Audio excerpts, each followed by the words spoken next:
Kilo દહીં છે અને કાલે બનાવવાનો છે આપણે શ્રીખંડ, એટલે સરસ મજાનું મોળું દહીં લઈ લીધું છે ભાઈ. અહીંયા આગળ અમારે અમરેલીમાં અથવા તો ગુજરાતની અંદર મોળામાં મોળું દહીં અમને ગમતું હોય ને તો માહીનું દહીં. માહીનું નામ હવે બદલાઈ ગયું છે, એનું નામ થઈ ગયું છે મધર્સ ડેરી. તો ચાલો, ઘરે મેળવવાની ઈચ્છા હતી દહીં, પણ રોજ ભૂલાઈ જ જાય. આજે તૈયાર દહીં લઈ લીધું છે, 1.5 કિલો દહીં લઈ લીધું છે. અને ચાલો, આ એક ચાયણી છે, ચાયણીમાં સરસ મજાની ચૂંદડી છે મારી, કાપડ લઈ લઈએ. એની અંદર આપણે આ દહીં નાખી દઈશું. આખી રાત એમને રાખી દેશું નીતરવા માટે થઈને. નળની નીચે બાંધી શકાય, પણ નળની નીચે રાખી આખી રાત બહાર રહે ને એટલે ખાટું થઈ જવાની બીક લાગે, એટલે ફ્રીજમાં મૂકી દેશું. આપણે આની અંદર મૂકી દેશું અને નીચે એક વાસણ છે એમાં નીતરા કરશે, આમાં નીતરા કરશે, બરાબર ને? એટલે સવારમાં જોશું આપણે કેવું દહીં બનીને રેડી થાય છે. ચાલો, અત્યારે આપણે દહીંને આમાં નાખી દેશું, એમાંથી પાણી બધું જ નીકળી જશે.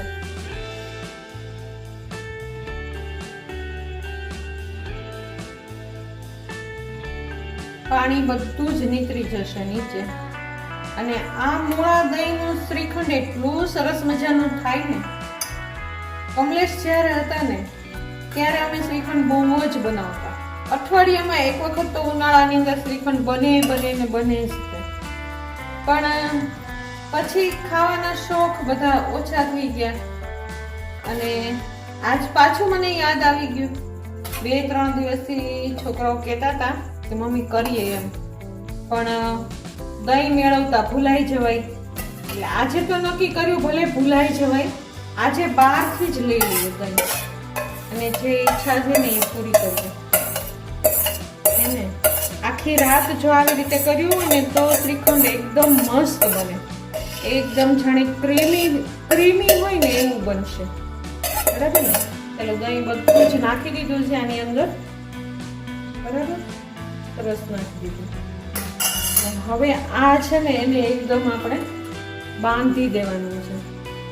એને આવી રીતે ચારે ખૂણા ભેગા કરી અને એકદમ બાંધી દેવાનું છે ને. ગાંઠ એકદમ આમ પેલી થાય નહીં ને એવી રીતે પાણી હવે આની અંદર નીતરા કરશે, બરાબર?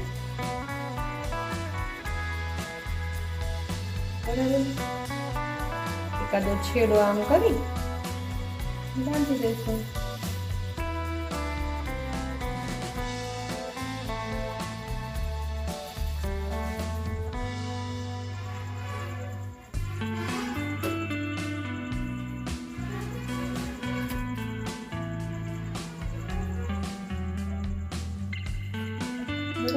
થઈ ગયું. હવે અને આમને આમ મૂકી દઈશું, આમાં નીતરા કરશું. જો નીતરવા જ લાગ્યું છે, પાણી છે ને, નીતરવા દઈશું. એકદમ આની ઉપર છે ને કાંઈક વજન મૂકી દઈશું અને ફ્રીજમાં મૂકી દઈશું, એટલે પાણી બધું જ નીતરી જશે, બરાબર? આમ મૂકી શકાય.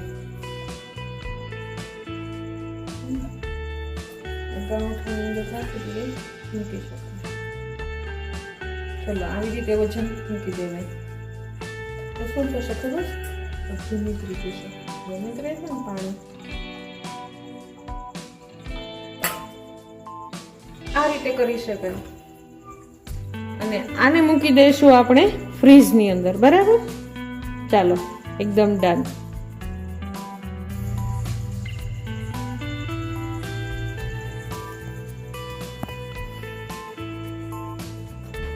ગુડ મોર્નિંગ, જય શ્રી કૃષ્ણ, રાધે રાધે. કેમ છો બધા? મજામાં જ હશો. ખૂબ દિલની આશા છે કે બધા જ આનંદમાં હશો, ખૂબ જ મજામાં હશો. મારી તો એવી જ ઈચ્છા હોય કે બધા જ આનંદમાં હોય અને તમારા બધાની દુઆઓથી, પરમાત્માની કૃપાથી હું અને મારો પરિવાર બધા જ આનંદમાં છીએ.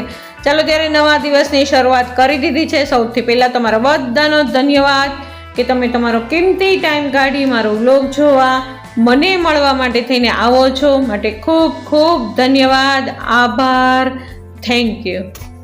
જો આ ચકલાના માળા છે ને, ચકલીઓ કેવી કુદાકૂદ કરે.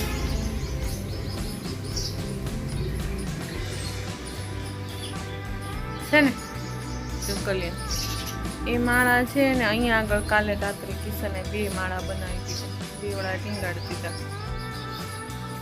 કારણ કે ચકલીઓ 2 માળા હાટું થઈને એટલી માથાકૂટ કરતી હોય ને, એટલી દોડ ને ભાગ કરતી હોય ને 2 માળામાં. અહીંયા 4 હતા જ તે, પણ આ એક નીકળી ગયો તો ફૂટી ગયો તો એ બીજો લગાડ્યો. આ વખતે જે ગરબો આપણે પધરાવ્યો હોય ને માતાજીનો, એ હમણાં પધરાવ્યો, હમણાં એનો માળો બનાવ્યો.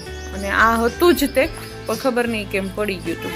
તો એમાંથી બચ્ચા હતા એ નીચે પડી ગયા હતા. બચ્ચા તો પાછા અમે આમાં મૂકી દીધા હતા, પણ એ 2 માળા હતા અને આની તાણ પડતી હતી ચકલાઓને, એટલે પછી કીધું ચાલો આ લગાડી દઈએ. તો કાલ રાત્રે આ 2 લગાડી દીધા. અહીંયા આગળ દોરી હતી ને, જે દોરીનું પછી આ વાળા બાંધી દીધા, હે ને આ વાળા બાંધી દીધા, 2 વાળા બાંધ્યા.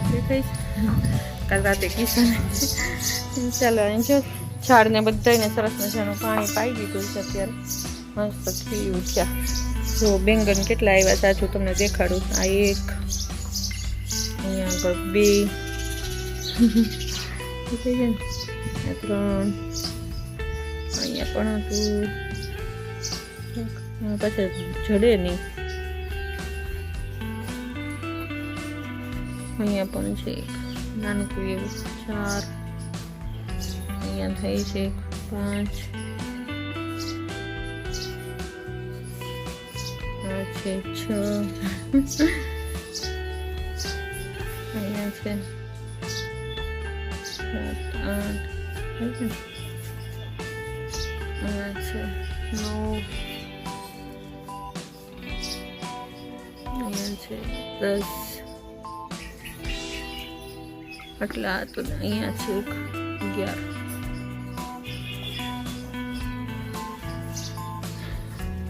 અહીંયા છે 12.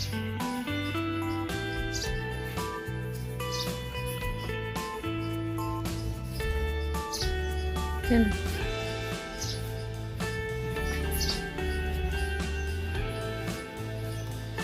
ચાલો રીંગણી તો મસ્ત ફળી ફૂલી છે. જો કોયલી કેટલી મસ્ત આવી છે જોડે. આને છે ને ઉપર જાય ઉપર જાય ને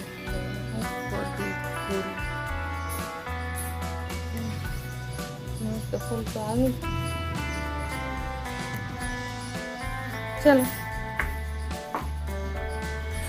ચાલો બહારનું કામ તો બધું સરસ મજાનું થઈ ગયું. અત્યારે વાગી ગયા છે 7:30 અને ચાલો હવે નાહી ધોઈ અને ઠાકોરજીની સેવા કરીએ. પોઝિટિવિટી વાળા વાતાવરણમાં દિશાબેન નીચે આવી ગયા છે અને ઘરમાં દીવાબત્તી કરીને ઘરની રોનક જ આખી બદલી દીધી છે ભાઈ. એને દીવાબત્તી થાય ને એટલે ઘરમાં એકદમ સરસ મજાનું તાજગી ભર્યું વાતાવરણ થઈ જાય અને એ દિશાબેને મસ્ત એવું કરી લીધું છે. અને મેં પણ મારા ઠાકોરજીની સેવા અડધી બડધી કરી લીધી છે. ચાલો ત્યારે નવા બ્લોગની શરૂઆત કરી દઈએ એકદમ સરસ મજાની પોઝિટિવિટી સાથે. ચાલો ત્યારે અત્યારના પૂરમાં વાગી ગયા છે 8:45 થઈ ગયા છે અને આ સમયે દિશાબેન આવી ગયા છે નાસ્તો બનાવવા માટે. અને દિશાબેન જય શ્રી કૃષ્ણ. જય શ્રી કૃષ્ણ. જય શ્રી કૃષ્ણ. કેમ છો? બસ મજામાં. હવે કેમ છે તમને? કેમ લાગ્યું? થોડું થાક છે, થઈ જાય. થોડું પછી દુખે છે, પછી સારું થઈ જાય. કાલે હજી પટ્ટી બદલાય. કોઠામાં થોડો વળે ને ત્યારે દુખે છે. આમ વાંધો નથી. આમ હલન ચલન થાય છે, પગ વળે છે. હા એમ હલન ચલન થાય પણ પગ થોડો વળી જાય પણ આમ ખોલે ને ત્યારે દુખે. એવી થોડીક તો તકલીફ થાય ને, કારણ કે એમને પગેથી લપસી જ ગઈ હતી. દિશા સાક્ષીએ પોતા કર્યા બરાબર, પોતા નહીં ધોયું હતું ને ત્યારે ધોયું હતું તો, અને એમાં બેન ઝડપથી દોડવા ગયા, હાલવા ગયા એટલે પડ્યા. અને આવું જ મારી સાથે થયું હતું ઘણા વર્ષો પહેલા. નિખિલ કિશન એકદમ નાના હતા અને દાદરો ત્યારે અમે પેલા ઘરે રહેતા હતા ત્યારે કમરમાં ગાદી ખસી ગઈ હતી મારી. 3 મહિનાનો રેસ્ટ આવ્યો તો 3 મહિનાનો. ત્યારે તાર પપ્પાએ રજા મૂકી દીધી હતી. 1 મહિનાની રજા મૂકી હતી અને 2 મહિના મારા નણંદની બેબી આવી હતી. સોનુ દીદી, એક વખત સોનુ દીદી આવી હતી અને એક વખત જીગુ દીદી આવી હતી. જીગુ આવી હતી ઝલક તો એમ જ આવી હતી. ઠીક, હા, ઝલક તો કોર્સ કરવા માટે આવી હતી. તો આવી હાલત થઈ જાય ક્યારેક ક્યારેક. એને હાડકાનું બહુ ધ્યાન રાખવું પડે. ગમે ત્યારે આ એક વખત બટકી જાય ને, જો આ તો બટક્યું નથી એટલે સારું છે, અને જો બટકી જાય ને તો પછી એને હાજુ કરવું ઘણું બધું મુશ્કેલ થઈ જાય. દિશાબેન, જેમ ડૉક્ટરે કીધું હોય ને એવી રીતે કરવાનું. એમાં હળદર ને એવું કાંઈ લગાડાય એવું નથી, કારણ કે ડૉક્ટરે પટ્ટી લગાડી દીધી સારી પટ્ટી, એટલે કાંઈ એવું અહળિયાય કાંઈ થાય એવું છે નહીં. એટલે હવે આ મસાઈ તે 4-5 દિવસ તો થાય જ છે, મળતા 3 દિવસ તો જતા રહ્યા. ઘણો બધો દુખાવો તો ઓછો થયો કે નહીં? બહુ બધો હતી. એટલે ફરક ધીમે તો- ધીમે વળે છે, પણ જ્યારે વળે ને ત્યારે દુખે ને ખોલું ને ત્યારે દુખે, આમ નથી દુખતું. તો ઈ એટલું તો રહી ને. મેં કીધું દિશાને કે જો વધારે હોય ને તો આપણે એક્સરે કરાવીને ઈ કરીએ એમ. એટલો બધો ઊંચો નથી એટલે વાંધો નથી આવે. ચાલો દિશાબેન, શું નાસ્તો બનાવે છે? નાની હાટું ઉપમા બનાવ્યા અને ભાખરી. ભાખરી બનાવી દિશાબેન. ચાલો ત્યારે દિવસની શરૂઆત તો ક્યારની થઈ ગઈ. હજી સાક્ષી આવી નથી ઉપરથી નીચે, એ હજી તૈયાર થાય છે ને, કારણ કે કચરા પોતા આખા ઘરના કરવાના આ તે. અને દિશા હવે કામે લાગી ગઈ છે. હવે એનાથી થાય ને એટલું ઊભા કરી શકે છે. ચાલો હું મારા ઠાકોરજીની સેવા કરી નાખું. આખા ઘરના ફળિયા બળિયા તો બહારના સવારમાં જ વળાઈ ગયા હતા, અને હું અત્યારે કરું છું મારા ઠાકોરજીની સેવા. જુઓ, સરસ મજાનું જળ ઠાકોરજીને ધરાવી દીધું છે, અને સ્નાન કરાવવાના હજી બાકી છે. હમણાં થોડીક વારમાં જ સ્નાન કરાવી દઈશું.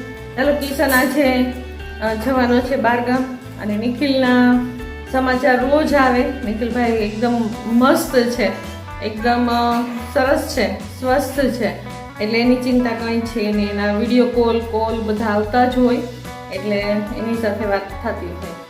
તો ચાલો, અત્યારની અપડેટ મેં તમને આપી દીધી. હવે ધીમે ધીમે દિવસને આગળ વધારવાની શરૂઆત કરી દઈએ. ચાલો ત્યારે આગળ હું શું કરું છું એ બધું જ તમને બતાવતી જઈશ. ચાલો, જય શ્રી કૃષ્ણ. જો સરસ મજાની સેવા ઠાકોરજીની મસ્ત એવી થઈ ગઈ છે. કેટલા સુંદર લાગે છે. આજે તો રેડ કલરના વસ્ત્ર ધારણ કર્યા છે, લાલ કલરના વસ્ત્ર ધારણ કર્યા છે ઠાકોરજી આજે, અને કેટલા સુંદર લાગે છે. જુઓ, હમણાં આવું છું.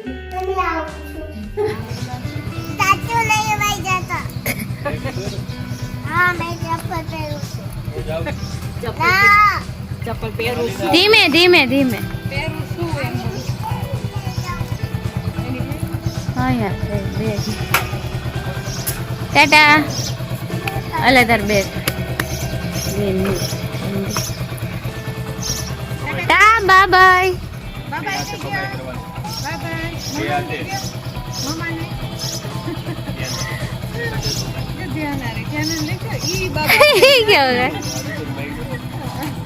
ઓલી ત્યાંથી સિયા કરે.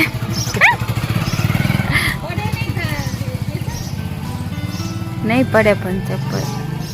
ચાલો, ધાનુબેન તો સ્કૂલે જતા રહ્યા, અને આવી ગયા છે મકાઈવાળા ભાઈ.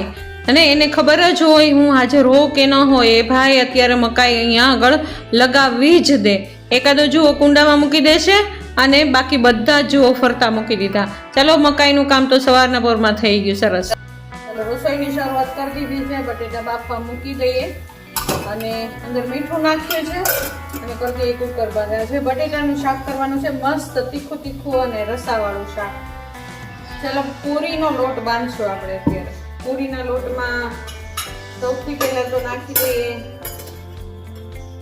ચટણી, હળદર અને મીઠું. આજે છોકરાઓની ઈચ્છા થઈ કે પૂરી બનાવો, બટેટાનું રસાવાળું શાક છે ને એટલે પૂરી બનાવો. ચાલો, પૂરી બનાવી નાખીએ. ચાલો, મણ નાખી દઈશું થોડુંક મસ્તું,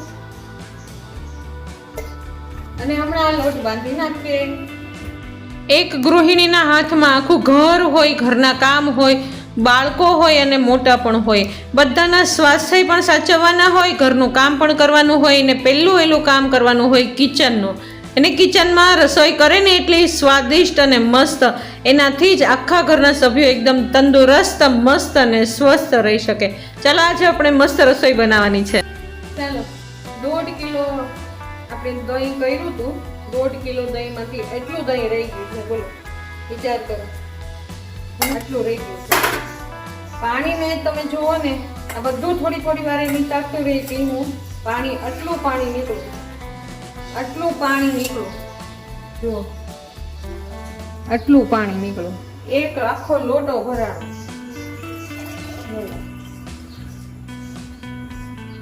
એટલું પાણી નીકળ્યું. આજે આપણે બનાવવાના છીએ સરસ મજાનો ઠંડો ઠંડો શ્રીખંડ. ઉનાળાની સિઝન આવી ગઈ છે અને આ સિઝનનો પહેલો શ્રીખંડ બને છે આપણા ઘરની અંદર. તો સૌથી પહેલા બધું જ ફ્રૂટ સમારી લીધું છે. ફ્રૂટની અંદર ખાલી દ્રાક્ષ છે અને ચીકુ છે. એલચીને પણ સરસ મજાની ખાંડી લીધી છે અને ખાંડને પીસી લીધી છે મિક્સચરની અંદર. અને ચાલો, દહીં મસ્ત એવું બની ગયું છે. જુઓ કેટલું સરસ મજાનો ઢેફા જેવું દહીં બન્યું છે. કંઈ એને જુઓ, આમ ચમચી અડાડીએ ને તો પણ અંદર ખૂંચતી નથી, એટલું સરસ મજાનું દહીં બન્યું છે. તો ચાલો આપણે એને ફેંટવાની તૈયારી કરીએ. સૌથી પહેલાં તો ફેટાણું જ નહીં. અને વાસણ પણ નાનું પડી ગયું, એટલે વાસણ લઈ લીધું મોટું. અને જેટલું દહીં હતું ને અત્યારે બચ્યું હતું ને, જેટલું દહીં એટલી જ સામી ખાંડ લઈ લીધી. ખાંડનું બૂરું જે આપણે હમણાં બનાવ્યું હતું ને, એ બૂરું લઈ લીધું અને એટલું સરસ મજાનું પીસી લીધું ને, અને મસ્ત મહીન થઈ જાય ને એટલું પીસી લીધું છે બૂરું. અને અત્યારે જો આ દહીંની અંદર મેળવવાની કોશિશ કરીએ છીએ. બધું જ સરસ મજાનું મિક્સ કરી દેશું. જો આપણને એવું લાગે કે જરૂર છે હજી, તો ઉપરથી નાખી દેવાનું. ચાલો અંદર નાખી દઈએ. સાથે સાથે એલચી પાવડર જે આપણે બનાવ્યો હતો ને હમણાં, એલચી પાવડર એ પણ સરસ મજાનું નાખી દેશું. સ્વાદમાં એટલું મસ્ત બને ને કાંઈ શ્રીખંડ, ન પૂછો વાત. આપણી પાસે જેટલા ફ્રૂટ હોય ને બધા જ નાખી શકીએ. અને આ મેઇન વસ્તુ છે. ને 1 ચમચી દૂધ નાખવાનું તો ક્યારેય નહીં ભૂલવાનું. જો આપણે લુખો એમને શ્રીખંડ ખાશું ને તો ગળામાં આપણને ખચકાટ થશે અને ગળામાં આપણને ઉધરસ જેવું લાગશે. પણ દૂધ નાખી દેશો ને 1 ચમચી, એટલે એકદમ મિલ્કી શ્રીખંડ બનશે. ચાલો, આ વાસણમાંથી આપણે નાના વાસણમાં મૂકી દઈશું, કારણ કે ફ્રીઝરમાં મૂકવાના છીએ. જો કેટલો મસ્ત બનીને તૈયાર છે શ્રીખંડ. સરસ મજાનો શ્રીખંડ તૈયાર છે. આટલો શ્રીખંડ બન્યો. જેટલું દહીં હતું ને એટલી તે ખાંડ વપરાણી અને એકદમ કૂટી નાખ્યું, ખૂબ જ એકદમ ક્રીમી કરી નાખ્યું. અને કૂટાઈ ગયો ને એટલે એની અંદર એલચી નાખી દીધી અને 1 ચમચી જેટલું દૂધ નાખી દીધું. અને ત્યાર પછી બધું જ જેટલું નાખવું તો ને ફ્રૂટ્સ એટલું નાખી દીધું. ડ્રાય ફ્રૂટ્સ ભૂલાઈ ગયું છે. ચાલો હમણાં ડ્રાય ફ્રૂટ્સ પણ નાખી દઉં. ચાલો, કેટલો સરસ મજાનું બન્યું. બધું જ કર્યું પણ ડ્રાય ફ્રૂટ્સ નાખતા ભૂલાઈ ગયું.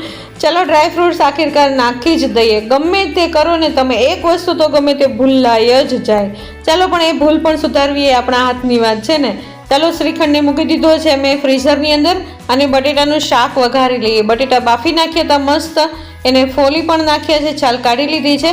તેલ મૂકીએ, અંદર આપણે જીરું મૂક્યું છે, લીલા મરચાં નાખ્યા છે, હિંગ, હળદર નાખી અને બટેટાનો વઘાર કરી લીધો છે. ચાલો, મસ્ત એવા પહેલાં ચોળવી લીધા તેલની અંદર અને ત્યાર પછી ધાણા જીરું અને ચટણી નાખી દીધા છે. જો આ નવી ચટણી છે, કલર તો એટલો મસ્ત આવે છે ને હમણાંથી તો ચટણીનો ન પૂછો વાત.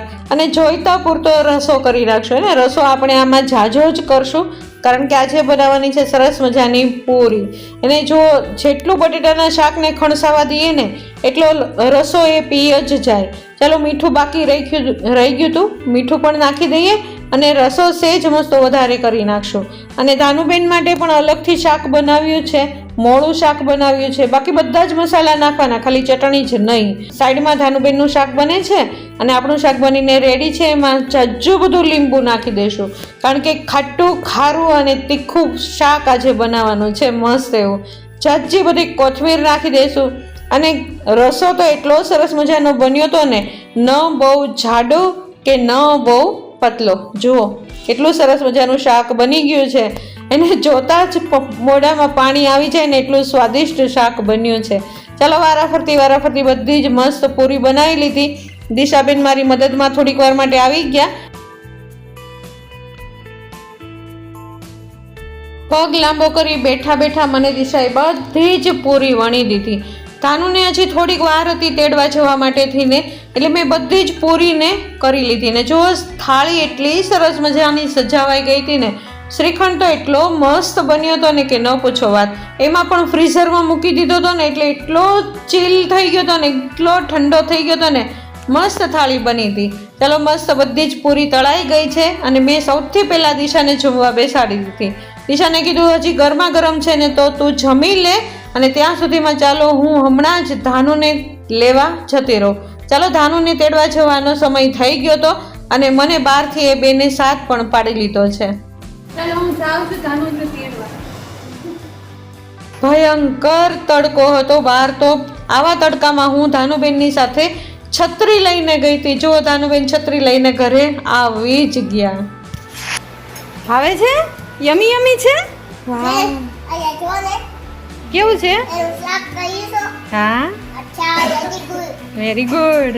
ધાનુ ઘરે આવે ને એટલે એવું સમજે જાણે જેલમાંથી છૂટ્યા હોય ને એવી રીતે. અને ઘરે આવીને એટલો આનંદ કરે ને કાંઈ. અને ધાનુએ શ્રીખંડને એટલો પસંદ કર્યો ને, પેટ ભરીને શ્રીખંડ ધાનુએ જમ્યો. અને એનું શાક જે બનાવ્યું ને એ તો ખાધું જ નહીં. ધાનુએ પૂરી અને શ્રીખંડ પેટ ભરીને ખાધું. જો ધાનુબેનના નખરા એટલા બધા વધી ગયા છે ને કે ન પૂછો વાત. ચાલો ત્યારે બધું જ કામ થઈ ગયું, પરવારી ગયા. ત્યારે સાક્ષીબેન પણ આવી ગયા, કિશન આવી ગયો, બધા જમી કરીને જતા રહ્યા. જોઈ લ્યો બધું ઘરનું કામ થઈ ગયું છે અને ઘરમાં થઈ ગયું છે અંધારું. એને બધા જ જતા રહ્યા ઉપર, હે ને ઉપરના રૂમમાં સુવા બધા જ જતા રહ્યા. ધાનુબેનને દિશા હમણાં સુડાવી દેશે અને ચાલો હું પણ થોડીક વાર માટે થઈને આરામ કરીશ અને ત્યાર પછી વિડીયોનું એડિટિંગ કરીશ. તમને કેવો લાગ્યો આજનો વ્લોગ? ગમ્યો જ હશે, જરૂર ગમ્યો હશે. મારી તો એવી જ ઈચ્છા હોય કે તમને મારો વ્લોગ ગમે. અને જો કદાચ કાંઈ પણ ખામી હોય કે કાંઈક એવું લાગે કે નવું ઉમેરવા જેવું છે અથવા તો કાઢવા જેવું છે તો તમે લોકો મને જરૂર સજેસ્ટ કરી શકો છો, કારણ કે તમે પણ મારું એક ફેમિલી જ છો. એને તમે મને ગાઈડ નહીં કરો તો કોણ કરશે? તો ચાલો, જો જરૂર ગમ્યો હોય મારો વ્લોગ તો જરૂરથી લાઈક, શેર અને સબસ્ક્રાઈબ કરી દેજો. અને જો નવા છો તો સબસ્ક્રાઈબ કર્યા વગર નહીં જ જતા, અને નાની મોટી કમેન્ટ તો જરૂર કરી દેજો. ચાલો ત્યારે નવી ઉમંગ અને ઉત્સાહની સાથે કાલ નવા વ્લોગમાં ફરી વખત પાછા મળશું. ત્યાં સુધી જય શ્રી કૃષ્ણ, રાધે રાધે.